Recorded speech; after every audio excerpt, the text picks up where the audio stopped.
ativos, né? A única possibilidade é a institucionalização.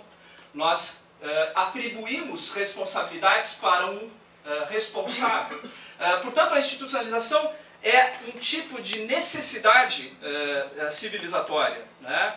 E responsabilidades governamentais e responsabilidades estatais estão ligadas a isso. Eu apenas apresentei isso, é um que a gente chama de work in progress.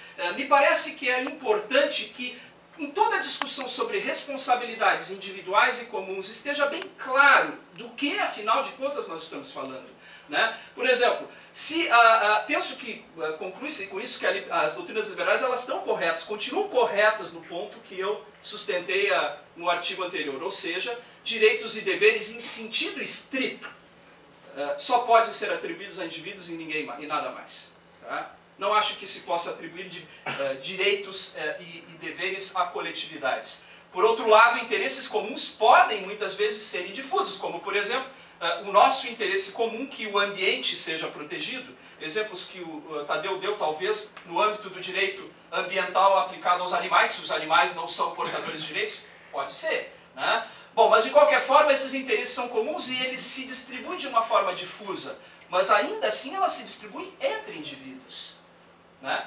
Por outro lado, deveres não podem ser difusamente distribuídos. Não tem como distribuir difusamente um dever. Ele tem que ser distribuído individualmente de forma estrita. Portanto, é preciso que existam instituições, autoridades, que sejam os portadores desses deveres. Eu penso, isso é o final da minha apresentação, eu penso que isso é um dos pontos fundamentais para o entendimento de como as sociedades lidam com a noção de direitos e deveres no âmbito da civilização, no âmbito não do estado de natureza.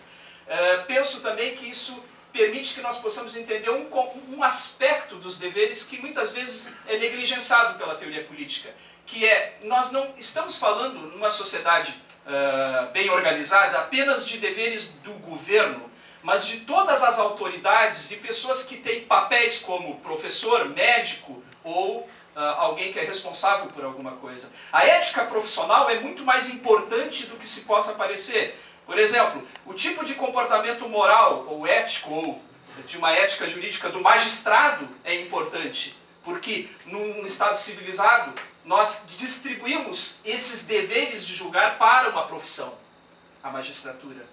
Portanto, penso que nós deveríamos considerar esse tipo de assunto quando estamos falando sobre uma teoria liberal que valoriza a ideia de direitos individuais sobre interesses coletivos. Muito obrigado.